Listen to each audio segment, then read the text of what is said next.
We are in Spain, in Alicante, and we're recording a mini-series about longevity. It's all happening at SHA because this year SHA and Harvest are joining forces, and we are going to have world-class scientists and top wellness experts coming in Kaplan-Kaya in Turkey for the season 9 of Harvest. So thanks for watching, and I hope you're going to enjoy this episode.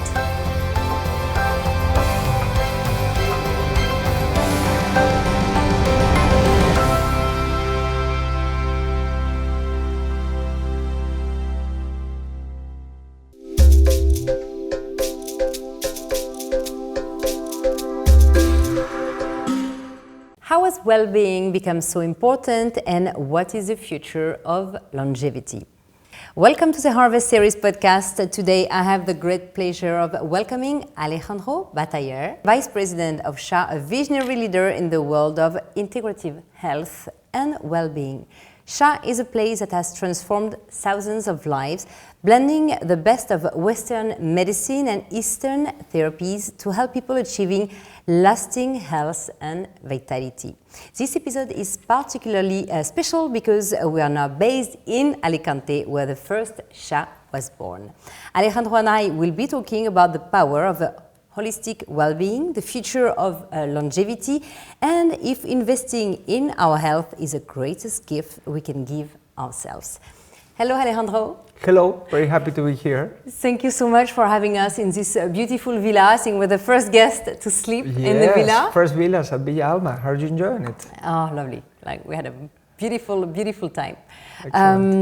My first question is, I think this place, this area used to be the family house for holidays. Can you tell me more about this? Because it became one of the most renowned place for well-being, and how did you transform? What was the idea behind it? Well, I have to say, first of all, SHA, it's more than a company, it's kind of a vision. No? It's a totally purpose-driven company.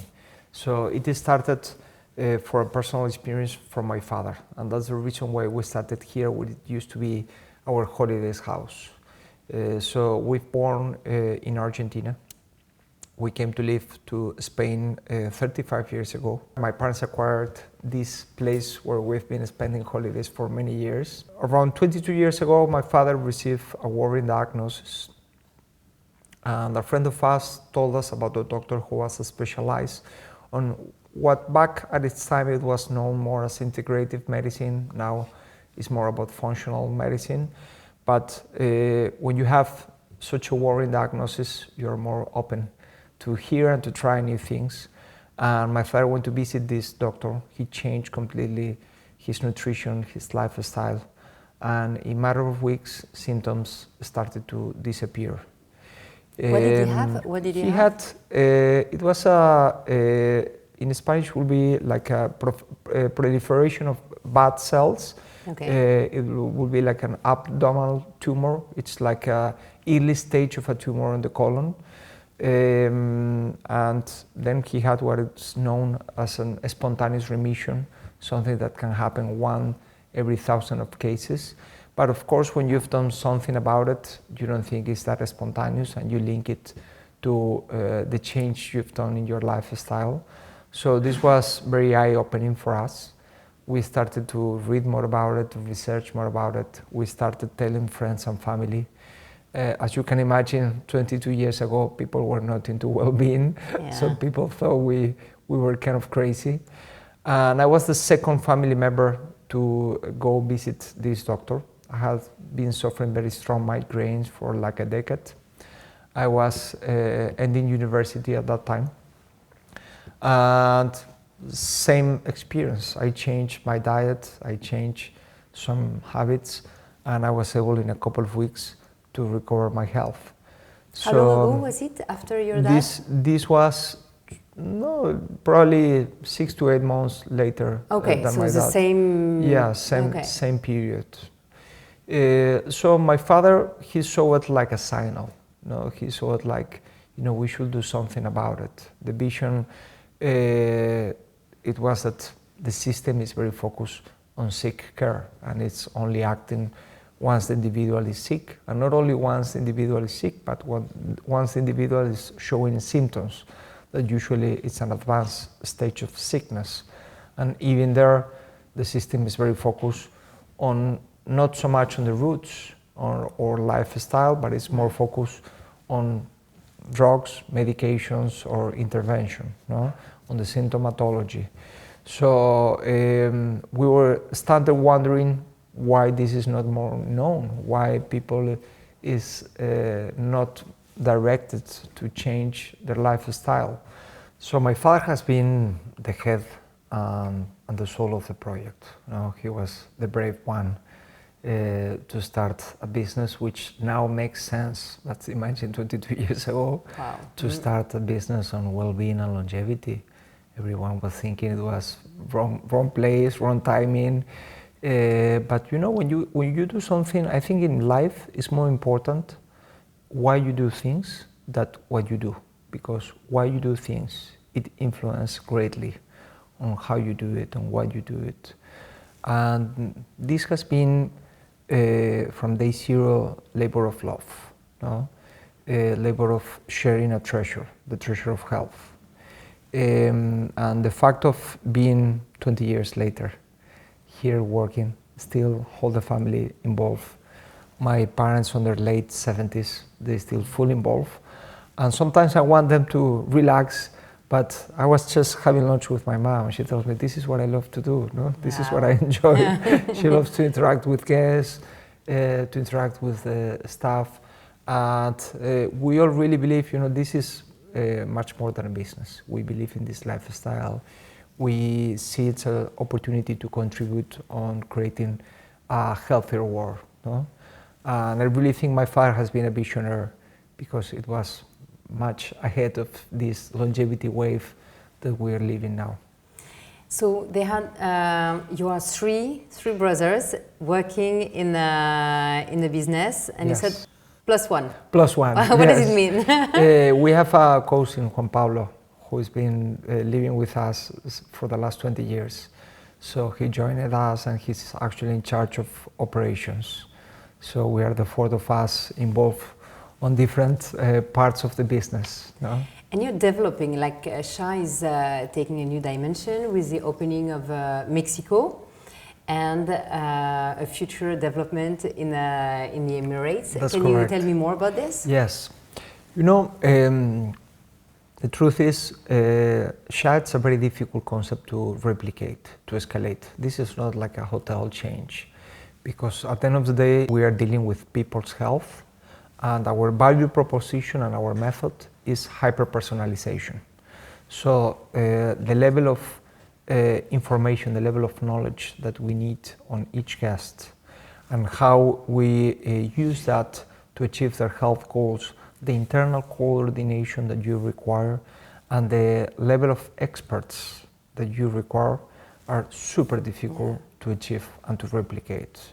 So our goal as a brand is to have one facility per continent. And we have received probably over 200 formal proposals to open SHA on different locations around the world. Imagine, you know, we have the honor of helping recover or improve their health of many leaders, well-known people from around the world. They come, they're able to transform their health. They're business people, and they will say, I want a SHA in my hometown, and that's impossible. Okay. So we started a few years ago on start expanding the brand. But for us, the key is to keep the service standards, the delivery on the results that we achieve on this original location. So we opened SHA Mexico a year ago in a beautiful place in the Mexican Caribbean. Yucatan province is north of Cancun. Very special place. The building, the architecture is inspired on human genome, human DNA, and you are literally on the water. So it's taking the merge between a results-driven longevity approach and a luxury vacation to a whole new dimension. No? Wow. You don't need to choose anymore going on a beautiful beach vacation or going to a health retreat. Here you can You do have both. both at the same time. And then of course, SHA Spain, we're constantly innovating, not only on a health dimension, but also in terms of updating our facilities. This villa is brand new. Actually, you are the first guest to use it. We are restyling the whole property on these months. And our coming project is SHA Emirates, which we've been working for years on a very privileged location. It's between Dubai and Abu Dhabi, UAE. Yeah. And it's an island connected to the mainland. It's a 25-hectare island. And it's probably the most ambitious project ever done around longevity, because not only contains a wellness clinic, a longevity resort with similar characteristics of SHA Spain and SHA Mexico, but we are building a more ambitious wellness residential component, where the goal is to create a healthy living community, which will be kind of the first man-made longevity island. You know, there are certain longevity areas around the world that are measured by the expectancy, life expectancy. So our goal will be to create the first man-made one. So the people will live there? Yes, okay. People living there. So we do expect to have an average population around 500 people in total on the island, where at least 50% are gonna have it as a first residence. Okay. So our goal even is to partner with a university where we are able to show during that time the evolution on their biomarkers. Wow. So That's it's really everything. Imagine an island yeah. where everything is designed thinking on its residents' health, well-being, longevity. So we've created different pavilions: sports pavilion, wellness education pavilion, healthy nutrition pavilion, mind and body pavilion. We have different healthy restaurants around the island. So it's definitely the most ambitious project ever done around longevity. Will it be allowed to have a glass of wine in this island? You ask it because of you, or you're asking for a friend? No, yes, you know, we believe in moderation. So one thing is when you have a health goal or you have a health issue that you need to resolve, then you need to follow a bit more strict path. But once you have achieved optimal health, we believe very much on 80-20, which is 80% to follow the nutritional principles that you know are best for your health and your well-being, but then to have certain flexibility. No? For pleasure. Yes. So things that we don't offer is we focus on all natural, seasonal, and proximity food. We don't offer any processed food. We don't offer any refined sugar, so we use always natural sweeteners. We don't use meat, and we don't use dairy. So those are probably the main principles. And we focus very much on an anti-inflammatory and alkalinized nutrition, which is, and I know there are so many diets out there, is what is showing more science evidence nowadays. So you're very far away from your Argentinian culture. Yes, very far. I don't even remember about Argentinian culture. Switch? Because it came a bit earlier in your life, but your parents, how did they switch totally from? That's true. That's true. But you know, your body gets used to what you give to your body. If you give your body meat on a daily basis, alcohol on a daily basis, if you give sugar every hour, this is what your body will ask you for. Okay. But the good news is that it also gets used to the good stuff. The difficult part is always the transition. No, this is about the surge of energy that you have for your body. No, and if we analyze the moment that we are living and why wellness and longevity are on the rise the way it is among other factors, because the changes we've done in nutrition. No? If you think about the food industry, processed food, is something pretty new in society. We're talking about the last 6-7 decades, and now it has become 65% of world's diet. So basically, people is getting used to this, and we are seeing the effects, the impact on that. But once you get used again to clean energy, to natural food, your body gets used to it, and this is what you want, because you're feeling that you are more productive, that you are more vital, that you sleep better. So you put it in the balance, no? And you say, what do I want, no?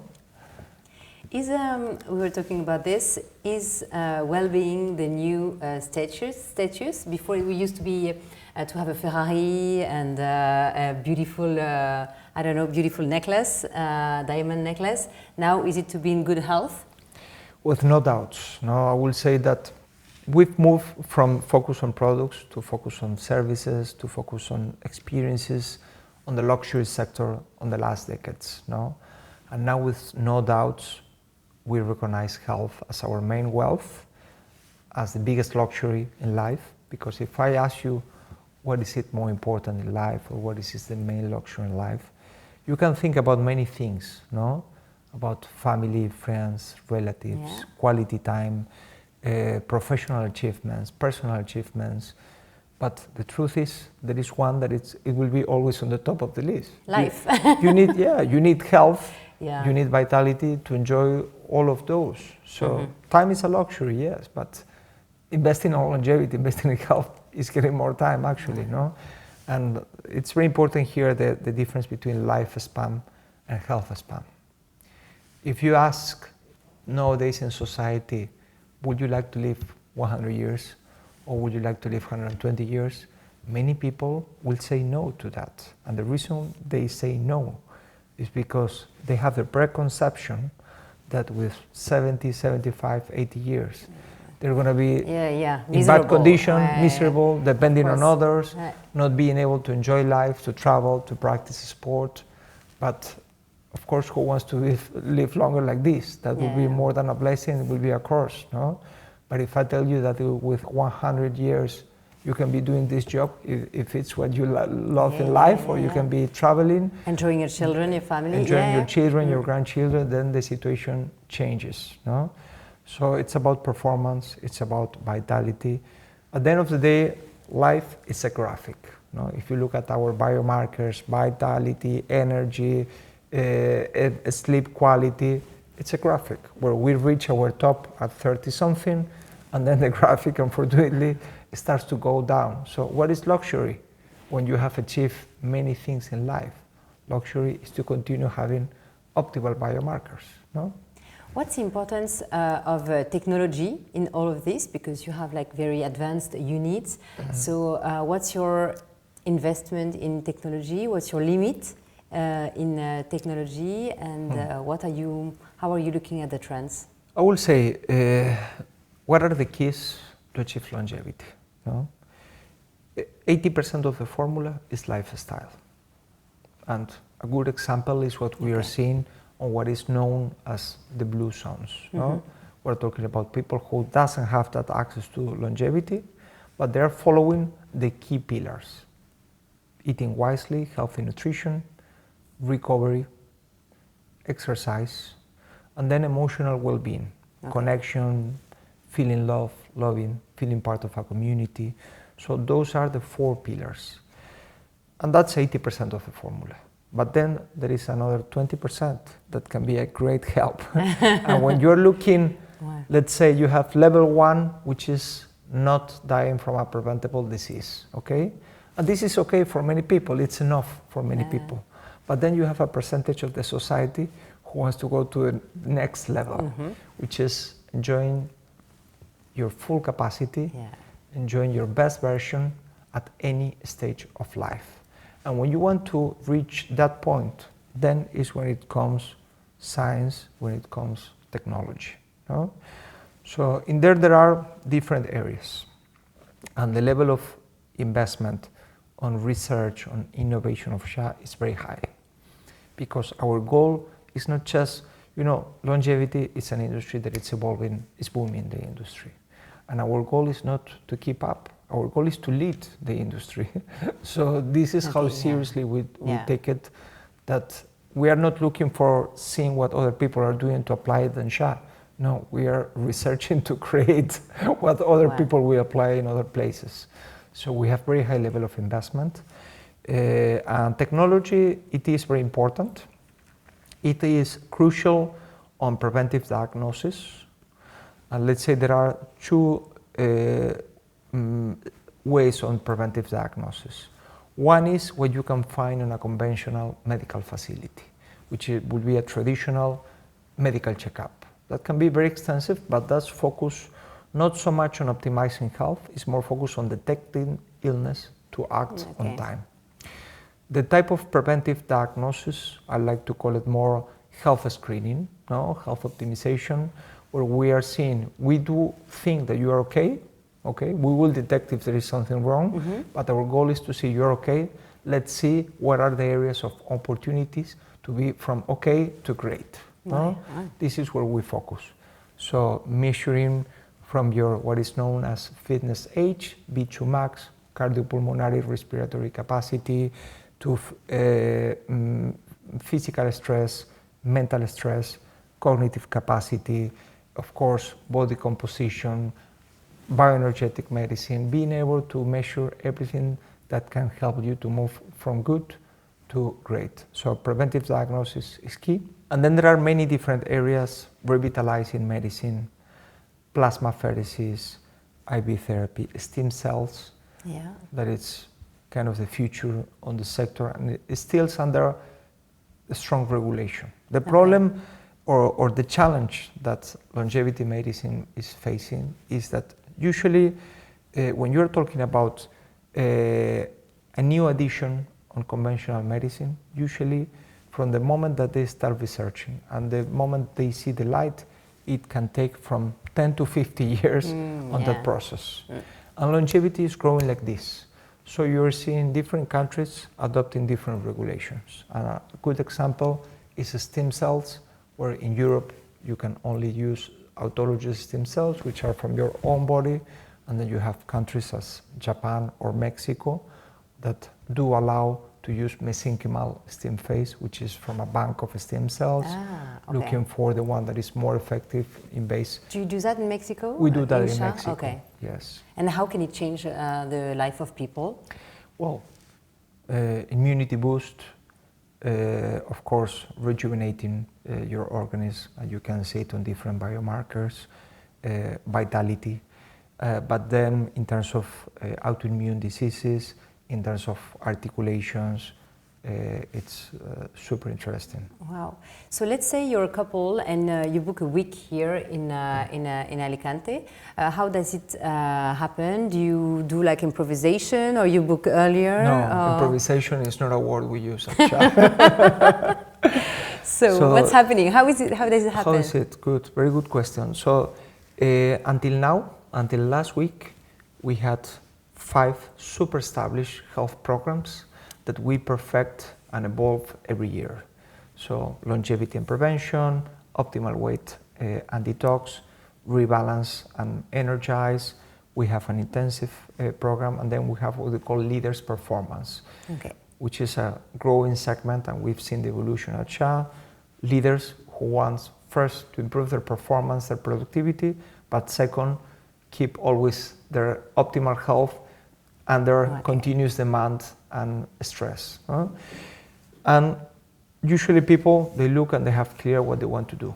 But we had kind of the concern that many people who has very specific health necessities may not find on these 5 programs, and we cannot create 30 different health programs. So we've been working for 2 years on creating a smart algorithm that, based on the information that you give us on your health priorities, on your characteristics, on your lifestyle, we are able, on the amount of time that you are willing to invest on your health, we are able to design, to create a health program live for you. So we do personalize now, and we are the first longevity resort wellness clinic globally to implement such a great way for guests to personalize prior to arrival at the health program. Once you arrive to SHA, the first 24 hours are very focused on getting to know you better. So you have a diagnosis circuit where we have integrated different technologies, and you get all the information in the SHA app. I hope you come to experience it next time. I hope. To Spain or Mexico. And then you have consultations with the key experts. Okay. So we have around 40 different areas, health areas at SHA. But you have, depending the program, the key experts, of course, general practitioner focus on longevity and proactive medicine. You get a nutritionist, you get in sports on physical performance, you get bioenergetic medicine, Chinese medicine, and then depending the program, anything you can imagine, from psychology, psychiatric, experts on very different cognitive stimulation, brain health, very different fields. And then we tailor-made your health program, and you have an average of 5 one-to-one with different experts every day. People comes from 7 to 10 days, and it's a very results-driven experience, very data-driven. We're able to show you where you start, where you end, and what are the evolution on your biomarkers. Wow. And that's why over 50% of the guests, they take it as an annual investment, and they keep coming back for many years. Oh, good. What do you think about biohacking? Biohacking is kind of a marketing term. No? It's a pretty new word, but basically biohacking is talking about different techniques and different technology that are showing efficacy on improving certain biomarkers, but may not have yet such, and is what we were talking just a minute before, such scientific evidence behind. So we're talking from hyperbaric chamber, we're talking about cold plunge, we're talking about photobiomodulation or red light therapy. So we do have many biohacking techniques and biohacking technology. Usually biohacking is not something that will change your life if you do it only for a week. It's something that you will need to implement in your life in order to really see a significant change. No? Mm-hmm. So I think it's great techniques where you need to find what works best for you and consider to implement it on your routine. What's the most futuristic thing you have at SHA where people like me would be, wow, I couldn't imagine like something like this would be possible? You know, that's not an easy question because we have around 1,000 treatments at SHA. And we do have many treatments and many technology that looks like science fiction. But I know you met Professor Ribeiro. Probably his area is one of the most cutting edge on the point that we are able to analyze the performance of each area of your brain. Yeah. And each area of your brain is related to different pathologies and with different necessities, no? And we are able to stimulate those specific brain cells and to see the evolution on its cognitive ability, no? So it's something that SHA has been definitely a pioneer that is still in clinical trial in big part of the world, and here we've been implementing since 12 years ago, but always incorporating the latest technology. And now we have even incorporated a technology that is able to connect brain health with gut health, which is a relation that we knew for many years that existed, but now we are able to prove it scientifically through this technology. What advice would you give? I'm sure when you're having dinners with people, they ask you, what can I do now if I don't go to a clinic, and what can I do? One simple thing I can do. What do you tell these people? I get that a lot, I have to say. Sure. I would do that if I were sitting next to you at a dinner. Yes, no, I would say that probably nutrition is the most efficient way to shape your health. It's something that if you don't do, you can do the rest of the stuff, but if not, you can buy the best car. But if you don't put the right oil, you don't put the right gasoline, unfortunately it won't work well. No? So I think it's the biggest mistake that we're probably doing nowadays in society, and it's the easiest way to shape your health. Do you have children? I do have. Okay, how many? I have two boys. Two. How do you raise them? Sorry, it's a bit a personal question, but how you do teach them about longevity and? You know, I think the key in life is to develop criteria. If you tell to children, don't eat this, this is forbidden, you have to eat this, as soon as you're not looking, guess what, it will happen, no? So the key is to allow freedom, but to transmit knowledge, education, and criteria, no? So you want to have this, you can have it, but I'm going to explain you what this contains, no?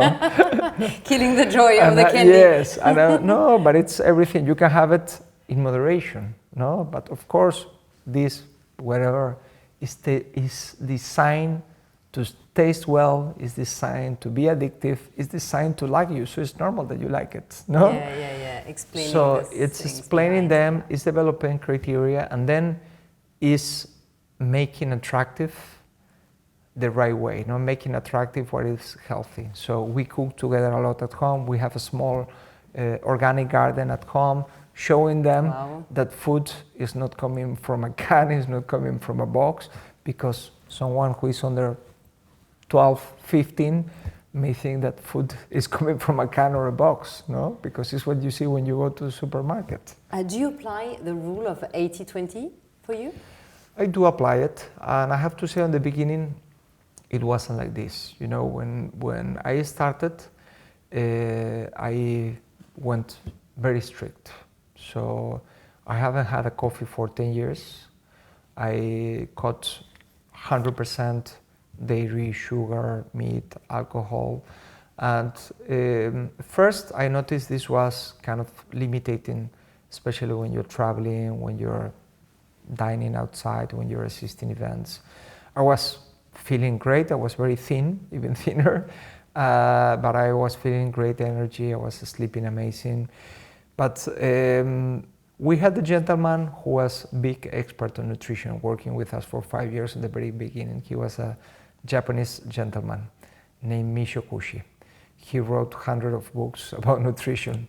Amazing. And we were following all his knowledge and reading his books. And I got the opportunity to meet him and to get him on board. And we traveled together for like a month to around 16 years ago, 17 years ago. And first lunch we had together. We had like 40 minutes for lunch. We were in Germany, cold day in winter. So I ordered like a salad, and I asked the waiter to take off part of the salad. So please, no tomatoes, no egg, no. And then he ordered fish and chips.